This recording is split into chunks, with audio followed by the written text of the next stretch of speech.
Hello, dear friends. Thank you so much for joining me today.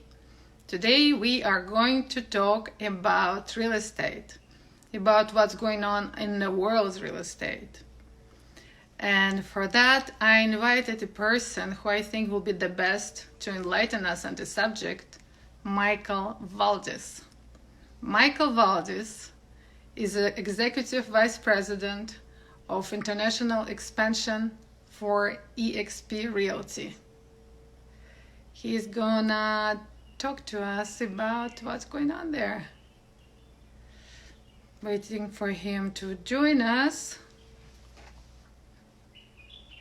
And give us just 1 second. Hello, hello, come on in. And here he is. Okay, sending him request.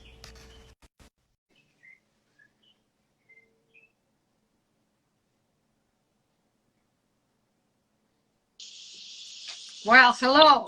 Hello there.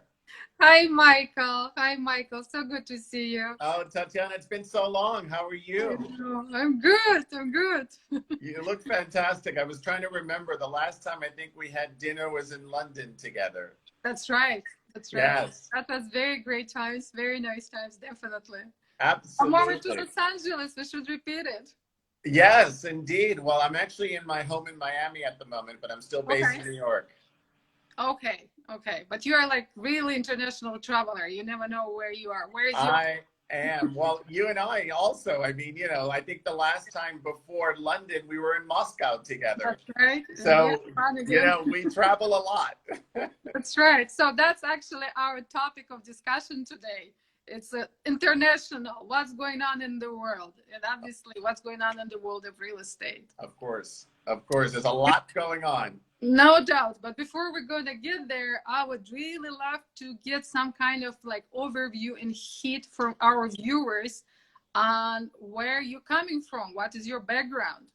How Sure. did you get to real estate? I don't know. I took a wrong turn somewhere. It was crazy. Do you think it was wrong one? Maybe it was a No, good I'm one. joking. It's been a fantastic, fantastic journey. I Right. came from the banking world. So I was with Deutsche Bank for 10 years before I joined real estate. And it was quite by accident. And I For real? moved to, yeah, I was in Miami. Actually, I was in New York. I retired from Deutsche Bank and I was looking for just something different and was spending a lot more time in Miami just because I had a home in East Hampton. And it was more difficult to get to East Hampton from New York than it was to get to Miami. And so I spent more time here because it was just traffic to the Hamptons was crazy. And so I was spending more time in Miami and then was really just buying a lot of real estate for my own portfolio. And then I realized that the largest percentage of that P&L, because I came from a banking perspective, was the broker commission. And so I kept saying to myself, well, I've got the time. I'm just going to get licensed for myself. And so I did. And I just never expected that I was going to get into the business. And then through some mutual friends, I ended up meeting Carlos Justo at the time, had the franchise for the Sotheby's franchise in Oh, so Miami.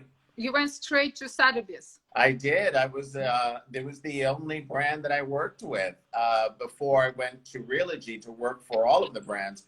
But as so really, I started with running what was one of the top teams in the Miami market, and I remember this was in 2005. And I used to run a team of bankers, so running a team of realtors would have been easier. And so I treated it like I did the investment bank, and I had everyone come in at 8 o'clock in the morning. If you can imagine Miami, I Every had day. everyone come in at 8 o'clock in the morning, Every day. dressed every day. There was a sales meeting every single day. They had to be dressed. There was like no tie, but they had to have a suit on. How many people did you have? There was 12 people on the team. There was 12 people on the team. And so if you wanted a farm area, you had to present in front of the rest of the team. And if somebody asked you a question that you didn't know the answer to, you wouldn't get the farm area. Okay. So it was the idea that you had to be the expert, right? Wow. Because there was a lot of other competition, and we were coming in, and we, different time, obviously. This was pre-crash. So in 2005, our average sales price was somewhere around $6 million, and it was a huge amount of. This is when the Russians were buying in. Very present. Yes, right. In Miami, it was, I had a very large Russian clientele, as you well know, when I was selling. And so it was a wonderful, wonderful opportunity, and it was a great career that was built.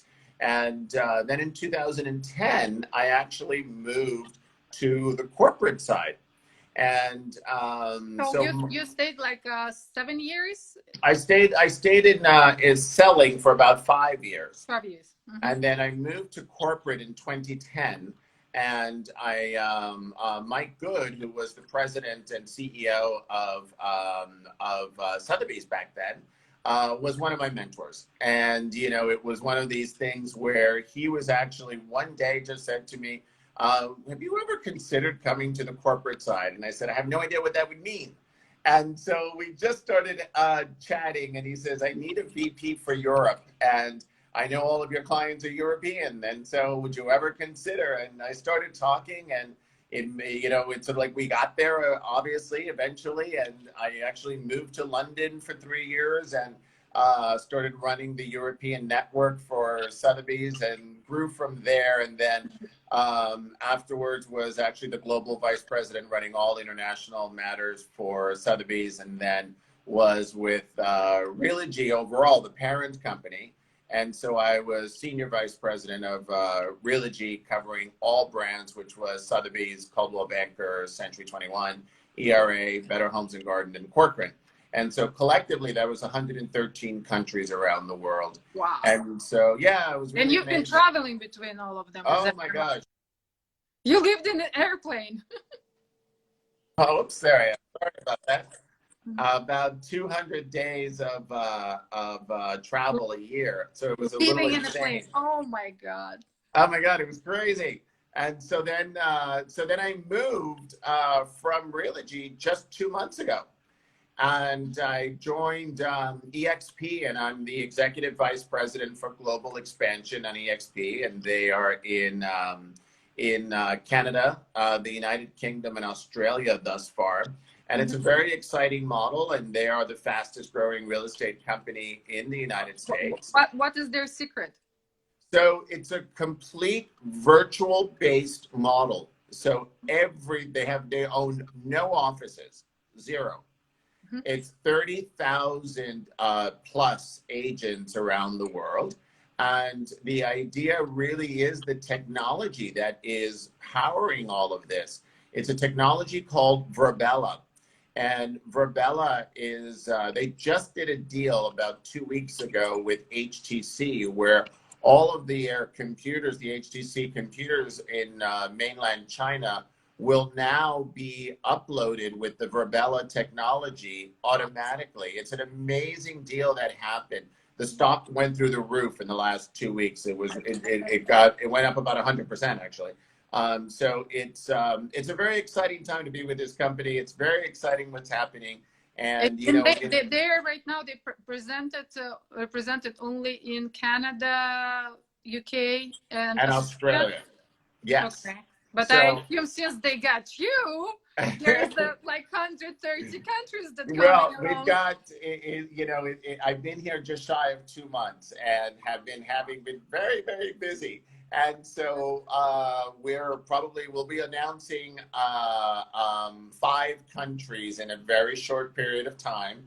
And then we're hoping to get around 8 countries between now and the end of the year. So a lot of stories to come. Very interesting. Very exciting. Absolutely. Yes. But I assume that you do know what's going on in the world right now with pandemics, economic crisis, riots, you name it. Absolutely. So what do you see how our industry changing? Well, you know what's so interesting is that with this being a global pandemic, it's really in different stages around the world, right? And so I'm also really very active in a lot of real estate organizations. I am the chairman of the board of ARIA Global, which is the Asian Real Estate Association of America. So I'm the chair of their global board of governors. And so what we do is that we meet once a month and we start advising the ARIA Global Board about their functions and how to expand, et cetera. And so just a few weeks ago, we had a meeting, and one of the people on the board is runs the largest portal, real estate portal in China. So it has over 2,000 agencies, brokerages, and over 200,000 agents are part of this. And so he had a really great footprint as to what is happening. And so it was really interesting. It was tier one cities like Beijing are actually at 120% growth from the same period of time year over year. So they actually have grown exponentially stronger. Shenzhen is another one that's shown very, very strong positive growth of about 100%. And so what really happened was that there was pent up demand in the marketplace where people were at home for 3 months at a stretch, and they realized that their home living conditions may not have been as adequate as they thought it was. And so when it did open up, the market opened up, and it opened up strongly. And so what's interesting is that historically, there was the past coronavirus, which was SARS. They actually were able to see that it was an inverted V curve in the economy where it dipped, and then Q3 was actually a growth trajectory up, and then Q4 they ended very strong. And so the same thing is happening now with this historic coronavirus for them, where it seems to be having the same exact patterns, where they now have a very strong Q3, and they would expect a Q4 to end actually in positive territory. Now, the tier 2 and tier 3 cities have not recovered as quickly. But even Wuhan, which was the epicenter, is actually still now going back to 100% of operations. And they have reported less than 0% of new cases of coronavirus in Wuhan, according to the Chinese government. And so that really is a very interesting thing to look at for historic projections. And then what is also interesting is that the government loosening up on restrictions. At the moment, for foreign travelers into mainland China, they're only allowing one airline, one flight once a week. So it's the 1-1-1 rule. So that could mean that there's one flight from, Los Angeles to Beijing once a week on Air China or something else. It could mean that there's one flight a week from JFK to wherever, to Shenzhen. So that is, until they open that up, the economy won't really recover fully, and those tier 2, tier 3 cities won't really see that recovery either. But tier 1 cities are recovering very strongly. When you move over to Europe, we have seen Reuters just did an article last week saying that there was a 6% growth in Q1 for Spain. So Spain, in the shutdown, was actually, they came out of it a little bit quicker than they thought they would. Italy has still had a slower recovery, but the signs are very positive there as well. Obviously, Europe has closed its borders still for United States travelers and things of that nature. They're looking at it they were supposed to open it tomorrow, July 1st. They've pushed that date back. Also, Sweden is having some very strict intra-Europe travel because they never had a lockdown. And so a lot of countries are not accepting Swedish citizens. So it's interesting to see how their economy will recover, but it does look like there are some very positive signs for the domestic real estate markets. And then, of course, now moving to the United States, there are very, very different state rules around the United States. Every state is acting very differently, right? I live in New York City, so that's 50% of the cases in the United States are in New York. So it's very, very locked down. You know, the restaurants aren't really open yet. There's nothing that's really life as normal, if you will. You know, I think it's stage two that we're phase two that we're open to now, but very, very limited.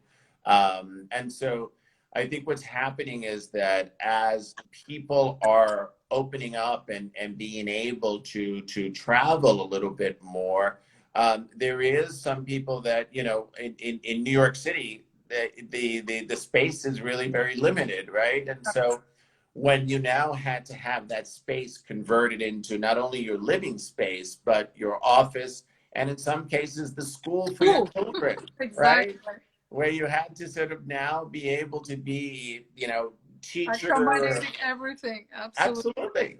And so you realize that space wasn't really a big enough for you. We saw that a lot of the rentals in the Hamptons, which usually started around Memorial Day, started in April. So a lot of families decided to just go earlier. And New York City saw about a 9% decrease within this period of time. And what's interesting is places like Connecticut have seen increases of about 6 to 7%. So not quite the same, which means that the New Yorkers are going other places. Yeah. You know, anecdotally, I'm in my home in Miami at the moment just because I wanted to escape as well. And a lot of people that, because New York announced that they didn't know what was going to be happening with the school year in the fall. And Florida announced that they would actually go back in the fall for schools. So many New Yorkers came down to Florida to create residency to be able to matriculate their children in school Oh, how for interesting. this year. Wow. No, I heard that there is huge migration going on from big cities. Actually, Europe are experiencing the same thing. Like Paris, a lot of people from Paris moving towards suburbs of Paris or Yes, further, because right now they really don't need. A lot of people start working remotely. They don't. exactly. But that's very interesting that they start going after the schools, the places where the schools are open. That's Could very you imagine? Because, you know, it's sort of like you have children. It's sort of like imagine that, cool. you know, trying to sort of be your professional, run your career, and at the same time have to be a school teacher, you know, for your children. It's difficult. And Yeah. it's, you know, and it's very trying on a lot of people. So, you know, if that part of a big deliverable is available in another state, that's what's happening now. So there's a huge migratory pattern that has happened with New Yorkers heading south. You know, listen, historically, you know, Miami is, they jokingly say it's the sixth borough because there's so Yeah. many New Yorkers that live in Miami No or have doubt. second homes in Miami, right? So it's the idea that it's so easy to get here. It's 2.5 hours from New York, and you know, and the weather is so drastically different that in the winter you want an escape. And so historically there was already a strong connection here, but now that it's actually a viable option for many people, there is a migratory pattern that's happened. Right. Right. Oh my God. Yeah, That we're gonna get to the new world, completely new world. A lot of it people is. moving to California as well. Obviously, Yes. we have the same New Yorkers here. Yeah. You know, Yeah, the other thing is that it's obviously tax situations, right? Because New mhm. York is one of those states that are so heavily taxed. Absolutely. And, you know, there's only 7 states in the United States that don't have state taxes. And so, you know, Florida is one of them, you Yeah, know, yeah. Texas, of course, and a few others. And so there is the idea that people are escaping Right. for a lot of reasons, not just Right. space, but financially and things like that. You know, some people a lot of people were furloughed during this time. A lot of people had their salaries reduced. On an economic situation, everyone has to weigh all of their options as we get to, as you state, the new normal. Oh my God. Yeah, a lot of fun stuff. You asked the question. I know. I had Ellie Johnson a couple weeks ago on my show as I well. love Ellie. Oh, who doesn't? Yeah, I just interviewed Ellie for my podcast. She was on my show last week, actually. She's a rock star. She's a Yeah, rock she star is. of real estate. Absolutely. She really is. When we're talking about the same thing, that actually their numbers, because Berkshire was able to put good numbers only because of New Yorkers start moving towards Connecticut and Westchester. Yep, So absolutely. the same kind of thing. You know, people looking for space, right? People Absolutely. looking for an ability to be able Better. to, yeah. Especially if they're stuck in this, before what, for a lot of people going home, for those who's not with the family, it will be just going, have nice bed and sleep well, you know. That's right. Now it's completely different. It's, you live there. You know, exactly. So, Because imagine it's sort of like you're out of your home because you're in your office, right? Mhm. And you know the kids are in school. You're in your office. Everybody comes back in the evening together. to have a dinner, to talk with each other, and That's right. Then it's That's everything. right. Absolutely. Now you're spending 24/7 together for months, Yeah. and you figure out this space. Where's is my big enough. space? Where's your space? Right. Exactly. Let's build the wall. Right. Exactly. Absolutely. What do you think, how the real estate agents business is going to change? How's the industry is changing? Because obviously we have to change as well. Absolutely. It's sort of like, you know, you need to adapt or you know, it's sort of like the industry will close you out. Yeah. It will be the idea that it's just not, you know, well, this is the new normal. This is just like, you know, the method of communication, you know, this sort of like Facebook, Instagram Live, you know, Microsoft Teams. It's like everything that we communicate with now, it's just so different, right? And so, you know, like we were talking about EXP, the EXP technology was something where everything has been virtual, but they've been around for 10 years. So this is not something that's been a response to the pandemic, but this is something that's been their way of life. That now, I mean, everyone's an avatar, everyone is in a virtual world, and it's something that's happened for the last decade. And so, you know, coming from a traditional real estate brokerage franchise model to get to something like this, I'm like, what do you mean I'm an avatar? What are you talking about? But it's so interesting that the studies have been done where you actually interrelate more with a person as an avatar than you do in what you and I are communicating with right now. And so it's extraordinary. So hiding themselves behind the mask, right? It's so incredible to sort of have that, and really the fact that everything is virtual.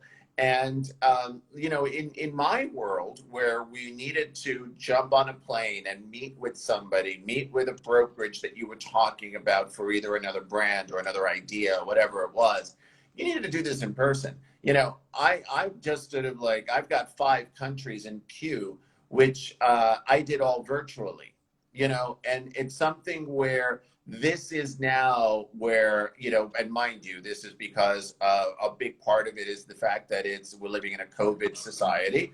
People are looking for alternatives. People are seeing what alternatives exist, and they're looking at what this is and what this model is and how it works for them. And so it's the fact that there's no need to talk about best practices because we're living it. And so there's the idea of trying to find those alternatives that exist.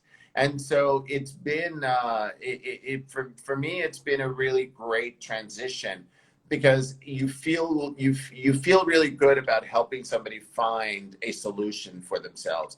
You know, there's a great deal of attrition that's going to happen in our industry where people simply are not going to be able to survive, where, you know, they have their offices and the bricks and mortar, and the idea that in a lot of places agents are employees, and they have to pay them a salary, and they have to pay their insurance. All of that adds up. And when you haven't had income in 3 months plus, that is a very tough thing to look at. And so there's going to be a lot of consolidation that's going to happen in our industry. And there's going to be a lot of the larger brands and a lot of the larger players that are going to consolidate a lot of these people. Either the businesses will be bought, or the businesses will be rolled in, or they'll just simply close and the agents will be acquired. So there's going to be a lot of attrition that's going to happen. Explain me one thing. I do understand the total virtuality and how internet is taking over everything right now. But still, for a person to buy a house, they need to go there. You know, Absolutely. you can. Well, I'll say yes and no. Yes Mhm. and no. There has been, there have been transactions that have happened, and some very large ones that have happened virtually. But it's There's mostly been, for investors, probably those who just putting numbers together. So there is, because you know perfectly that buying a house for yourself, it's emotional. Like even you can tell them and give them numbers, etc., etc. It still will be emotional buy. It still will be emotional purchase. what's interesting, Tatiana, is that you have to weigh then emotions, because we're now living in a highly emotional world, right?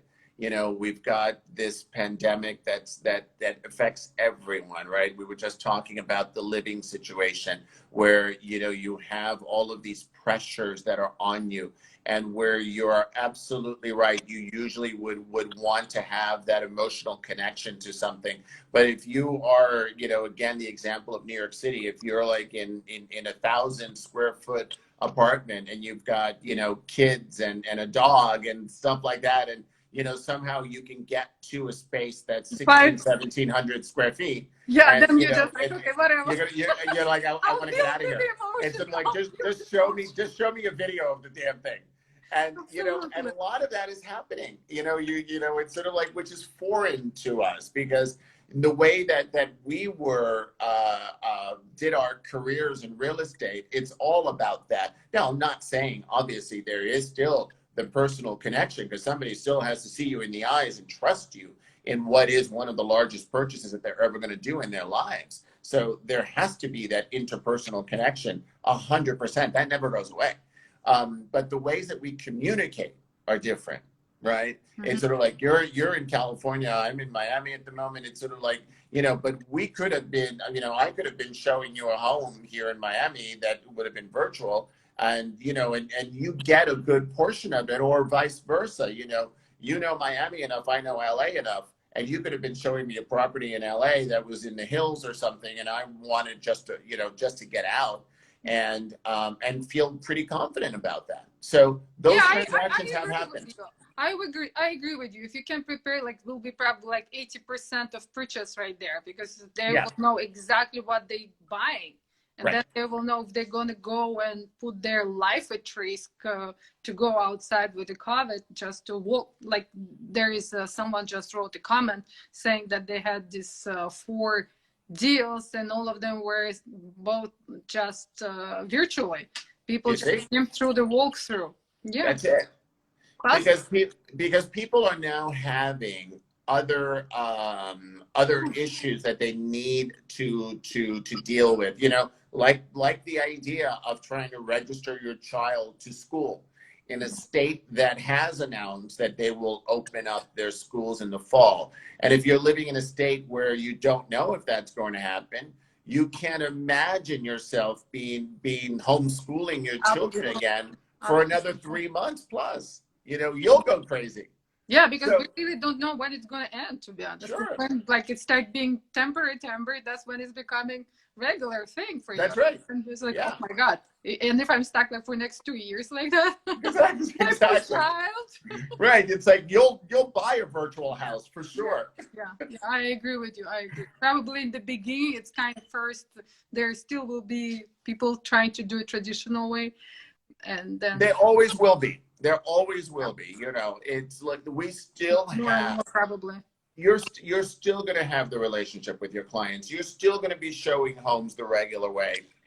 Always. Listen, it's sort of like, I'm still very old school, right? I'm looking for another property now in Miami, and I started looking this weekend, and I saw what things that I liked in online, right? And so, but I'm one that does not feel comfortable buying virtually. So I wanted to see it with my own eyes. I wanted to see what the building was. I wanted to see what the view really was. I Oh, wanted to see right. how it actually did feel, right? But I'm not trying to put my kids in school either, you Right. know. Right. So Right. that's not a concern for me. Okay. I agree Yeah, completely. yeah. What do you like about our industry? What makes you stay in this industry? I think that there is, as I've grown in the industry, Tatiana. It's been now 15 plus years Right. in real estate, and really just focused on the global real estate, and really being able to do it in such an executive level. It's really been a blessing for me, because I think what we really do is that this is a wonderful industry. It's a wonderful industry to grow in, but mostly to mentor others, which is what I've really been doing now. And what I enjoy so much, really, it's the idea that our industry can help change lives, not just for our consumers, but for the agents that are in it. And, it really does. There's such a great ability to be able to say, it doesn't matter where you've come from, what your background is. Real estate is one of the few industries that really is a level playing field, depending on your level of success and your motivation and what you want to do and what your ambition can bring you. And to really sort of think of an industry where everyone is on an equal playing field, depending on how hard you want to work, I think it's a beautiful thing, because there's very few things that we're sort of like, we start living in a world of, social injustice and social inequality. And we start sort of thinking about, what is there out there that is one of the great equalizers. And we start thinking about our industry. And it truly is that. It truly is the sense of us coming in as servants to the people that we are serving. And I think that if you come from that sense of humility and service, is when I have seen the top agents and people in this industry that really have succeeded. It really is that sense of, I'm in this to help others. And if you really are there from that in your heart, that is where you find your success in this industry. That's what I love about it. Beautiful. I It's love true. it. What you don't like about the industry? What don't I like about the industry? I Is think there that, anything? I think that the industry also attracts people that, they see a lot of these reality shows on, and, they start thinking it's a get rich quick scheme. I want to go drive the Yeah. Lamborghini. I want to sort of like, and they're in it for themselves, and they're not in it for the clients. And I think it actually hurts our industry, and it gives our industry a bad name. But I think that if there is a sense of humility, as I said, there is that, and I think that the industry is such that those people eventually drop out of this industry, But because then well, as you know, that's it's not always that get rich quick, right? It's always the idea that, I think one of the greatest dangers is if you actually are good at this quickly, you think that it just sustains. yeah. And so, it's like, listen, I was extremely lucky. I remember my very first sale was $6.4 million. Nice. And my second sale was 12.2. And so it was, but I also came from an investment banking world. I You also knew, built it before. well, yeah, and I also knew how to position, the properties with the clients, and what we were looking at, and looking at it almost like an instrument, like a financial instrument. But it was still that I still felt as though I was serving my client. I didn't sort of think, I made, $20 million in sales in the first quarter that I was in the business. And, great. I pocketed some money, and way to go. And so it was never what it did for me, because I had some success already in banking. It was really for me more of the journey. And to this day, 15 years later, it's still the journey for me and what I enjoy the most. Beautiful. There is a comment from Gary Lenham who's saying 87% of realtors are not in the business within 5 years. That's 100% right. Yeah. It's 100% right. You Yeah. know, it does, the business does take care of that. So those that are coming in for that quick fix, they'll eventually get out of the business. And then when you start sort of looking at things like, the crisis in '08, right now when we have to reinvent ourselves post Corona, this is where you actually do earn your commission, where you do become that advisor. Nobody wants to be a transactional agent. You want to be an advisor. You want to be able to advise somebody on what is the best for them and their family. And when you see yourself in a role of advisor, it changes your mindset. You're not a broker, you're not an agent. That's somebody who works in Walmart. It's somebody who sort of like helps you to go and pick out the TV. It's sort of like that's somebody, for me, in real estate, truly to serve your clientele, you have to be an advisor. You have to really make sure that it's in their best interest, not yours. Yeah. And that's the people that survive this industry. And that's what differentiates good agent from a bad agent. 100%. For sure. 100%. One last question. Yes. What would you suggest? What will be your advice for someone who just starts in the business? So I think that you need to really take a breath, to really understand what's different about you. So whenever I start coaching folks, I always sort of say, why you? Why should I do business with Tatiana? And it's that answer that makes all the difference, because it has to be something that is believable to you. And it sort of has to be something then that you're able to transcribe to your client. And it really is the idea that there's 1.3 million, 1.4 million agents in the United States. And so when you start thinking, I'm one in a million, right? We always sort of hear that comment. What makes you 1 in a million? So that's the answer you have to come up with for yourself. Because it's not the idea that we're now in this industry, which now will change. This industry will change. And so if someone is coming into the industry now, it's the idea of, why are you entering the industry and what's different about you? What do you bring of service to someone else? And I think that's an incredibly important thing. And I also come from a banking world, so a business plan is something that I always believe in. It's the idea of, success. I always say success is a math problem. So how much do you want to make in a year, right? Whether it's 100,000 or $1 million. So you have to then work backwards and figure out, how much is that in a month? How much is that in a week? So you start breaking it down, because once you break it down into something that are weekly goals, it's not as cumbersome as you say, I want to make $1 million this year. And sort of like, okay, that's a lot of money, right? So that means I have to make, 83,000 and change every month. Okay, that doesn't sound as bad. And so it's sort of like, so it's, like 25,000 a week. Okay, well, I can probably figure that out. So it's, you start sort of getting that. And obviously you're not going to do a sale every single week, but you might. But it's sort of like, if you don't have that plan, you'll never get there. It's just an idea of, I want to make $1 million this year. Good luck, right?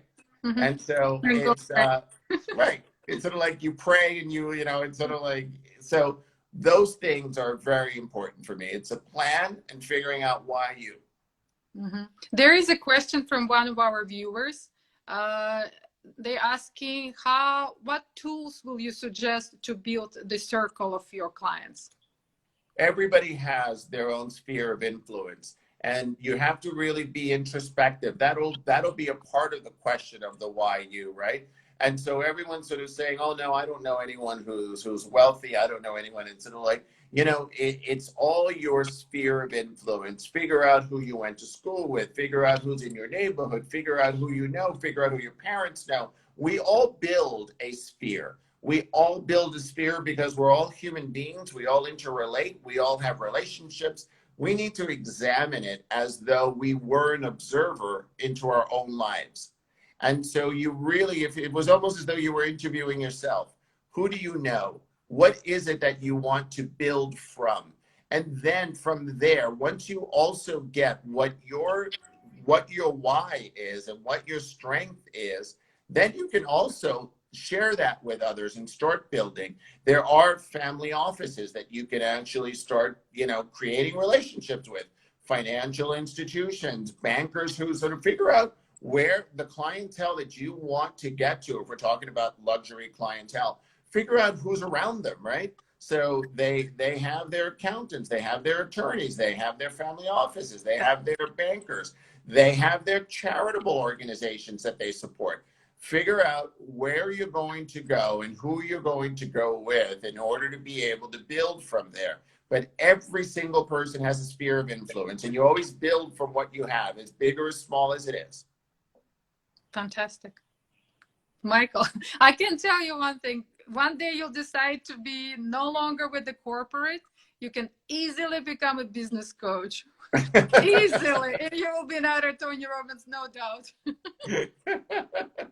Tatiana, it was wonderful to see you. It was so great. And congratulations on your show. And it's wonderful, wonderful to have been on it. Thank you for the invitation. Thank you. Thank you so much. Talk to you soon. Yes, I hope so. Bye, Michael. Take care. Bye-bye. Bye. Dear friends, thank you so much for watching. And don't hesitate, comment, send me a request for any other topics that you would like to hear about. Love, peace, and equanimity. Bye, guys.